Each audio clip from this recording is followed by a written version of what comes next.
Hi there, Rob here, and today I'm going to do a little mini article review from the New Yorker magazine. This one's going to be a little less formal. I'm going to be looking down a lot because I am doing a review of an article. This article is in the January 19th, 2009 New Yorker. A little bit highbrow reading, but I was referred to it by a friend, and I read the article, which is called The Cobra, written by Tad Friend.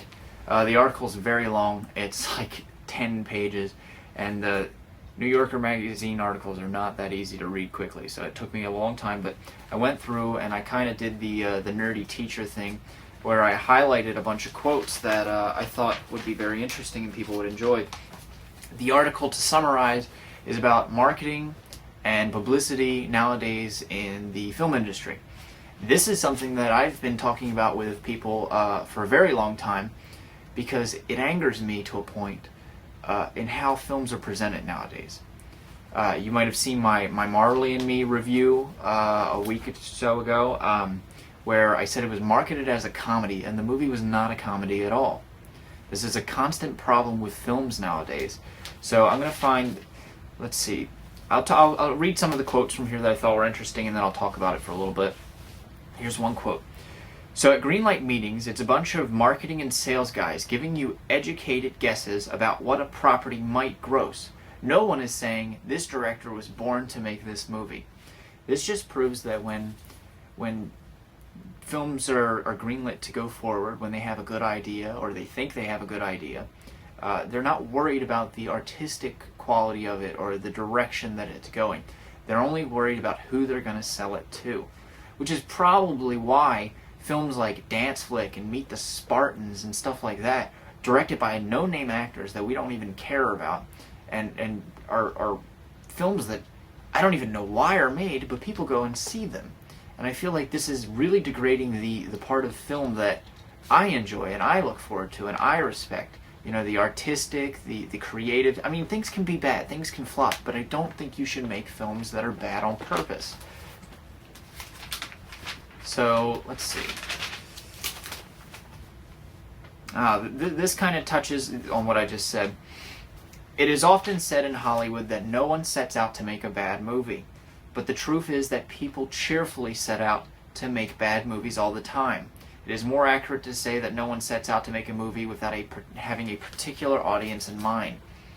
Just goes to show you, like I was just saying, they're making bad movies on purpose. They're making these cheesy flicks, these generic sequels, just because they can, because they know people are going to the theaters. And that's why I kind of avoid those films. Eventually I see them, but it's ruining like good film.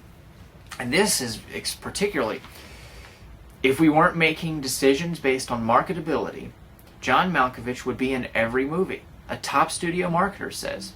Great actor, but not someone you want to see half naked in the sheets next to Angelina Jolie.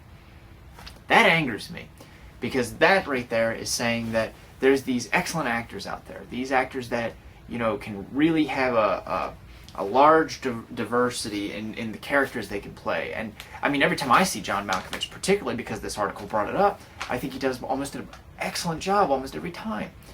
But, here they get these other actors, I don't want to say anyone particular because I'd have to think about it for a while, but based on looks. And I understand looks sell films, but talent, it's one of those, it's those, even on a social level, those high school level where you got the pretty boy, getting all the chicks and stuff, and the creative, really strong type, gets passed over repeatedly.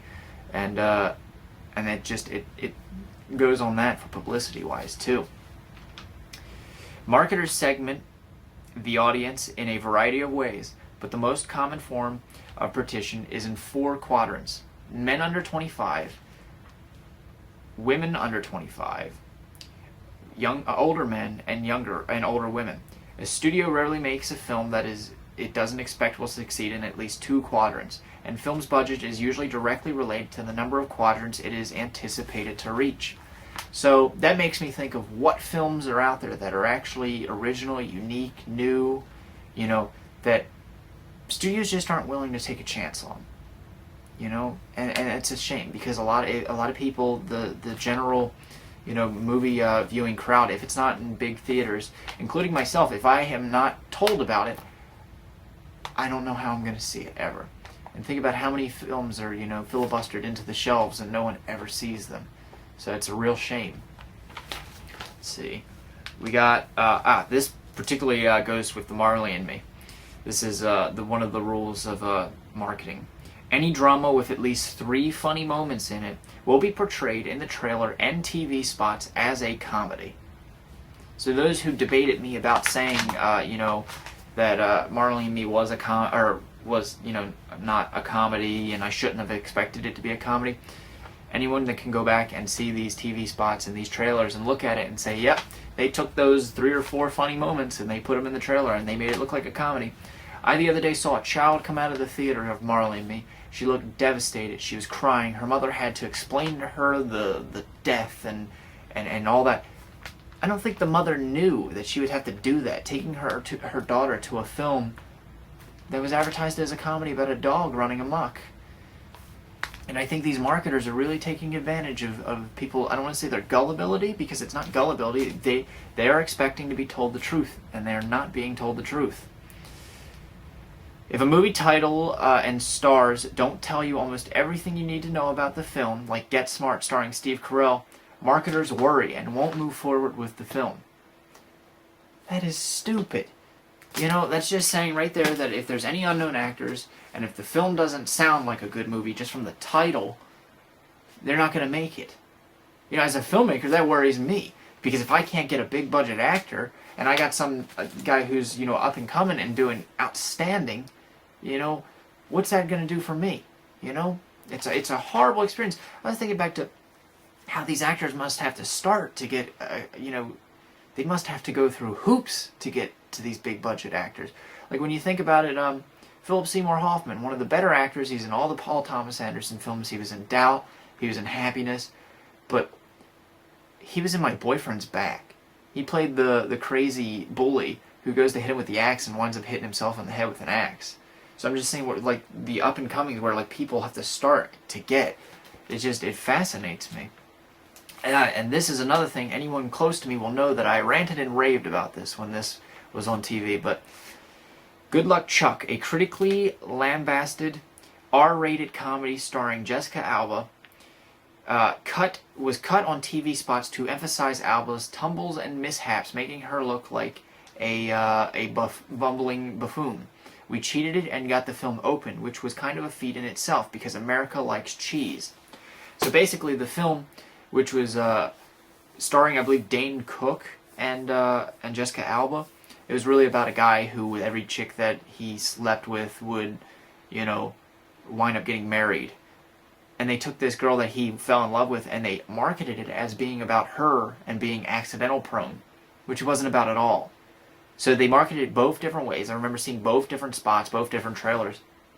And it looked like 2 different movies. And they did this to trick the audiences to come and see it.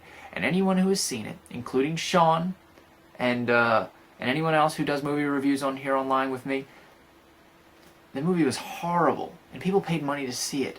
And they're saying right here, they cheated. The marketers knew it was a bad movie and they cheated. Just because it had Jessica Alba in it and Dane Cook, it was a horribly written movie. It wasn't funny. And they got it on the screen. Think about how many silent hits are out there that people aren't seeing.